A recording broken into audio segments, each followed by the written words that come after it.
Flipping products for a profit on online marketplaces is a highly covered topic by lots of different creators on every social media platform known to man. And I have a bit of a gripe with this money-making technique because the world of flipping has been somewhat commercialized, and I think it's worth talking about it, especially for those who were thinking about doing this to make some extra dollars. Welcome back to my channel. My name is Reese, and today I'm going to be talking about the world of flipping and why in most circumstances I do not believe it is a good side hustle to make extra cash from doing. There are three subtopics that I want to cover surrounding the overarching topic of flipping in today's video. The first being how out of touch content creators are when they post videos and content saying how viable this method of cash generation is. They are so out of touch.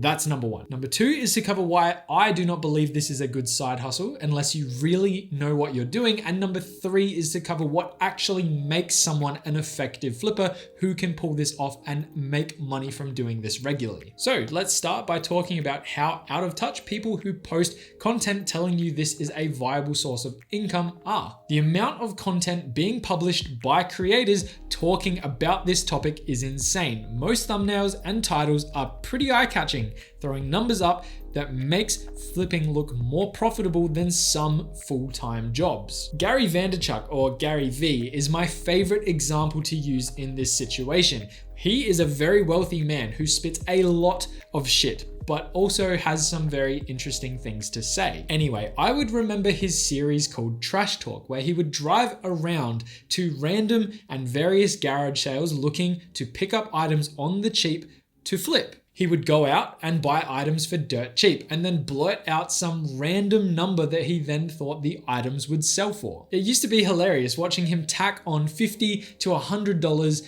with such confidence every single time he made a purchase, but then would very rarely show that he actually resold the item. What was even funnier was watching a multi-millionaire drive around filming himself trying to make a few $100. I know it was for educational purposes, but I thought it was pretty ironic watching someone bargain anywhere between $1 and $10 to buy an item when he's worth several hundred million. It's kind of funny. Anyway, I'm getting distracted. The problem that I have with the content that's being published by these creators is that most of the time they do not show the amount of time, work, and effort that has gone into this process of flipping from start to finish. Or within their videos, they blatantly blurt it out. Like they literally say, this isn't worth doing. It's not something that's going to be profitable. It's too hard. It's too time consuming. The upfront cost is too much. The effort that has to go into making a few $100 is just not worth it. Most of the time, that's what I hear towards the end of these videos. I binge watched hundreds of these videos over the past couple of years, and it's brought me to this point where I've gone, I should make a topic talking about this because I feel like a lot of people would potentially be like, oh, I'll give that a go. And then they end up losing money or they waste a lot of time not making money. So I don't want to be the guy who's spreading FUD and be like, oh yeah, don't do that. It's not worth it. Like, I don't want to sound sad, but I really have a few things I want to go through in the next two segments of this video to really paint this picture of just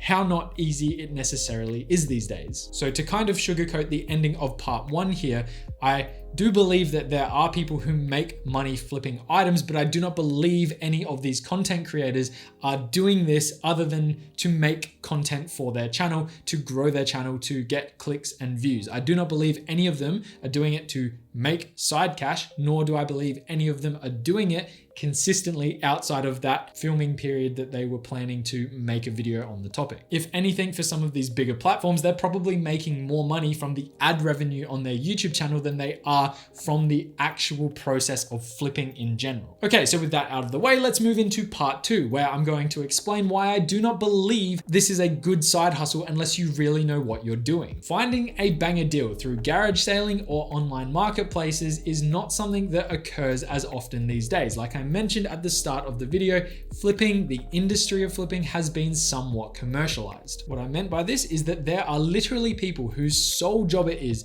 to find these items, scoop them up for dirt cheap, give them a bit of a glow up, and then repost them through the process of flipping on their various online pages to make a profit. When I was brainstorming the idea for this video, my original plan was to start with $100 and flip my way up to $1,000. $10,000 by selling and flipping items. What I quickly realized was that I was absolutely being outcompeted by others who spend a hell of a lot more time doing this. Additionally, if you're someone who's not experienced with the workload required to make this an effective side hustle, the hourly rate that it's going to work out to be is most likely not going to be worth the effort. If it takes you 10 hours to make $100 profit, you are essentially working for $10 an hour. In that instance, you would probably be better off applying for a second job. And just to add another layer into the mix, all of the additional costs that you might incur when going through this process could potentially eat into the ideal scenario of you making massive profits.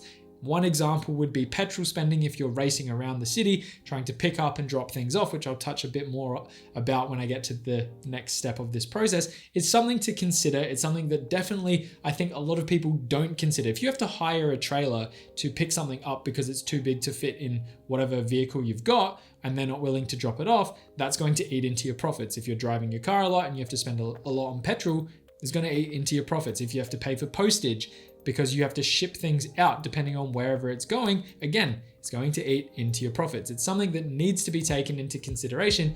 It's not necessarily just a one-to-one transfer where someone's going to drop the item off that you're paying for in cash, you relist it, and then someone else is going to come and pick it up from the same location.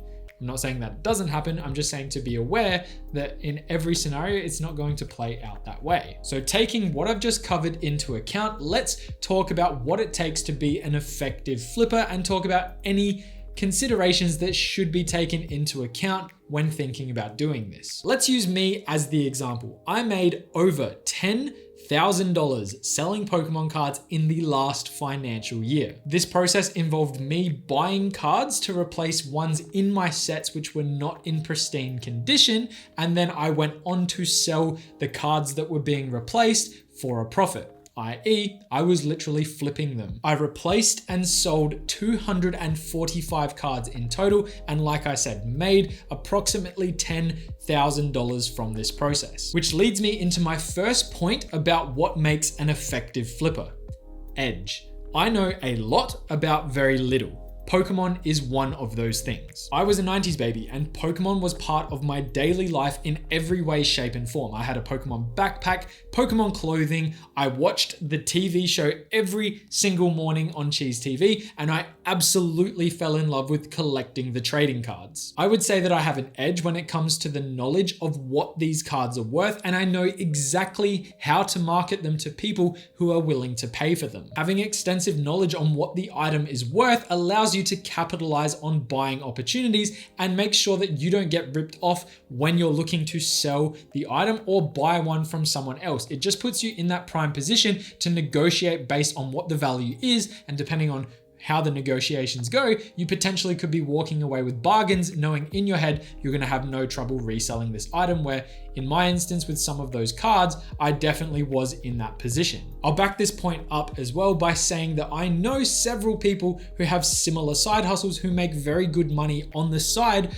because they have extensive knowledge on the types of items that they are flipping. Their niches that they're running as a side hustle, if you were curious, are lawnmowers and old model car parts. The second thing that will make someone an effective flipper is time. Having time on your side will only help you optimize maximizing profits. I work 9.5-hour days, Monday through Thursday, and I am very busy outside of my work hours. I don't really have time to be racing around town to pick items up and drop items off.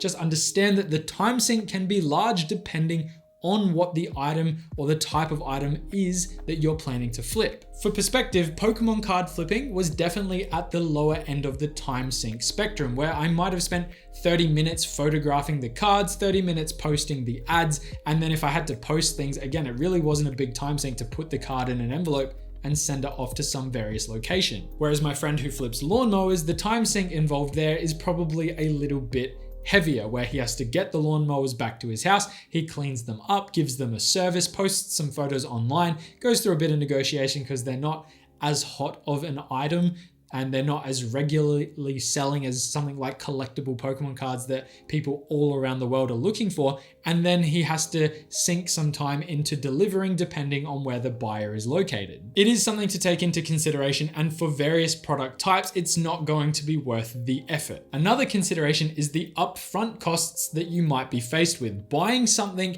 with no idea if it's going to resell for a profit can be very risky. If you have to sink a few $100s into a purchase in order to make $1,000, yet that item is for some reason not going to sell, you could be in the hole a couple of $100s, and if you do this a couple of times, you can really start to burn a hole in your wallet without having any profits to show for it. The next consideration is storage of these items. For perspective, I can fit 250 Pokemon cards in the palm of my hand, whereas I would probably need some type of warehouse to be able to fit 250 couches.